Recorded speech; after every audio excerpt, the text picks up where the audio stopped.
Good morning বন্ধুরা, সকলে কেমন আছো? আশা করছি প্রত্যেকে অনেক অনেক ভালো আছো।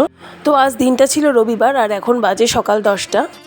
আজ সকাল 10টা থেকেই ব্লগটা তোমাদের সাথে শুরু করলাম। আজকে অনেকটা বেলা থেকে ব্লগটা শুরু করলাম আর সকালবেলার কাজকর্মগুলো এর মধ্যেই কিন্তু গুছিয়ে নিয়েছি। বিছনা তোলা, ঘর পরিষ্কার করা, ডাইনিংয়ের বিছনা, সোফা সমস্ত পরিষ্কার করা, যা যা থাকে সেগুলো সব করা হয়ে গেছে। আর এই যে এখানে একটু মটর ভিজিয়ে রাখলাম, এটা রাতের জন্য ঘুগনি করব। তো গতকালও ভেজাতে ভুলে গিয়েছিলাম, তো ওই জন্য এখন ভিজিয়ে দিচ্ছি, রাতে করে ফেলবো। আর কয়েকটা বাসন জমেছিল সিঙ্কে, সকালবেলা ব্রেকফাস্টের বাসন টাসন, তো এগুলো সব ধুয়ে পরিষ্কার করে নেব। আর আজকে তো জামাইষষ্ঠী ছিল, তোমরা তো সকলেই জানো আমাদের আশেপাশে পাড়ায় কিন্তু সকলে জামাইষষ্ঠী করতে চলে গেছে, কিন্তু আমার আর এবার যাওয়া হয়নি। রবিবার ছিল, ছুটির দিন ছিল, কোনো অসুবিধাও ছিল না, কিন্তু সৌম্য যেহেতু এবার কিছুই খাবে না, তো ওর সামনে তো আমরা আর খেতে পারবো না। তো মাকে বলেছি যে এখন খাবো না, তো কদিন যাক, 1 মাস যাক, তারপরে গিয়ে খাওয়া দাওয়া করবো। তো ওই জন্য কিন্তু জামাইষষ্ঠীতে এবার আমরা কেউ যাইনি, বাড়িতেই রয়েছি। আর এখন একটু রিজু আর সৌম্যর জন্য ব্রেকফাস্ট বানিয়ে নেব।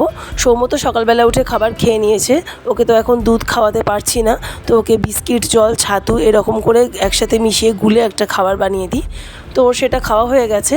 আর এখন একটুখানি পাউরুটি আনা হয়েছিল, রিজু বলেছিল স্যান্ডউইচ খাবে, তো ওকে এখন চিজ দিয়ে স্যান্ডউইচ করে দেবো। আর তার সাথে সৌম্যকেও দেবো, কারণ ও স্যান্ডউইচ খেতে খুব ভালোবাসে।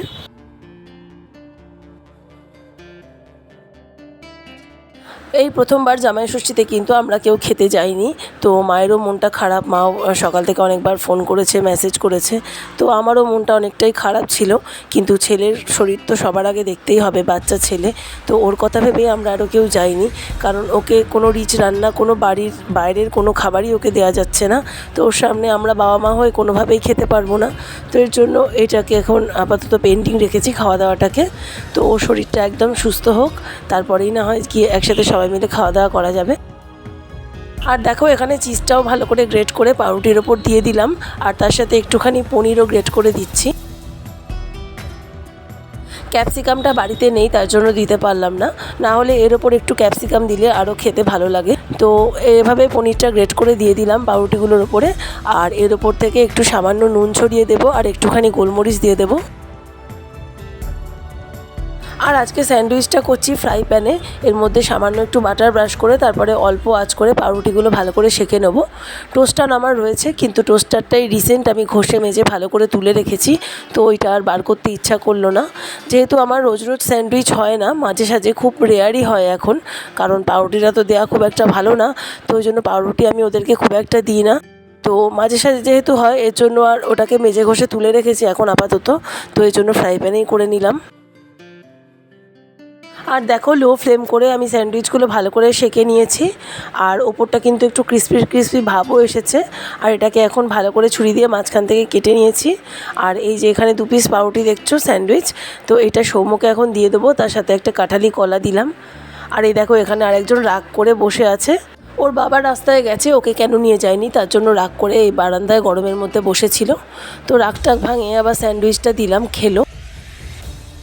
তো গতকালের অনেকগুলো জামা কাপড় কাচা হয়েছিল, সেগুলোই এখন সমস্ত ভাঁজ করে নিচ্ছি।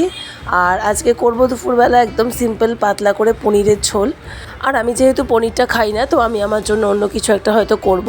আর মা গতকাল একটু পুঁই শাকের চচ্চড়ি দিয়েছিল, সেটাও রয়েছে, তো ওইটা গরম করে সবাই মিলে দুপুরবেলা খাবো। আর তার সাথে থাকছে পনিরের তরকারি। আর এই যে দেখো পনিরগুলো এখন ভালো করে ভাজা করে নিচ্ছি, আর তারপরে আলুও কেটে নিয়েছি, আর যেভাবে পাতলা করে নিরামিষি পনিরের তরকারি করে সেভাবেই করব। সৌম্যকে আজকে 1 মাস পর এই ডেয়ারি প্রোডাক্ট দিচ্ছি, পনির দিচ্ছি, তো ওকে সামান্য একটু দিতে বলেছে ডাক্তার, ওকে 1 পিস 2 পিসই দেবো। আর তো চলো রান্নাটা এখন বসিয়ে দিলাম। আর ওদিকে আমার আজকের আবার অনেকগুলো জামা কাপড় কাচা রয়েছে, সেগুলো সব কাচা হয়ে গেছে, সেগুলোও এবার মেলতে হবে। তোমরা যারা এই মুহূর্তে আমার ব্লগটা দেখছো, প্লিজ একটা লাইক করে দিও। আর আমার ব্লগের কোনো অংশ যদি তোমাদের পছন্দ হয় তো কমেন্ট করে জানাতে পারো। আর অতি অবশ্যই কিন্তু চ্যানেলটাকে সাবস্ক্রাইব করে আমার পাশে থাকো। তো দেখো চলে এসেছি ছাদে, আর এই যে সব জামা কাপড়গুলো সকালবেলা কেচে রেখেছিলাম, তো এগুলো এখন মেলে দিচ্ছি। গতকাল অনেকটা বৃষ্টি ছিল, জামা কাপড় কিচ্ছু কাচিনি, তো আজকে ওই জন্য একটু বেশি জমে গেছে। তো এখন তো ছাদ আছে, জামা কাপড় মেলার কোনো অসুবিধা নেই, একসাথে অনেকগুলো কাচলেও মেলে দিতে পারি। তো আগে যখন কোয়ার্টারে ছিলাম তখন খুব প্রবলেম হতো জামা কাপড় মেলার। তোমাদেরকে আমি কোয়ার্টারে যখন ছিলাম তখনকার আগের ভ্লগে তোমাদের সাথে শেয়ারও করেছি যে আমার জামা কাপড় মেলার জায়গা একেবারেই ছিল না, কিন্তু এখন সেই প্রবলেমটা আমার মিটেছে। তো এই যে দেখো আমার জামা কাপড়গুলো কিন্তু মেলা হয়ে গেছে, আর দু একটা চাদর রয়েছে ওয়াশিং মেশিনের ভেতরে, ওটা কাজে দিদি এলে বলবো ও মেলে দেবে। আর এদিকে দেখো পনিরের ঝোলটাও কিন্তু আমার প্রায় হয়ে এসেছে, আর রাতের জন্য মটরটাও কিন্তু সিদ্ধ বসিয়ে দিয়েছি।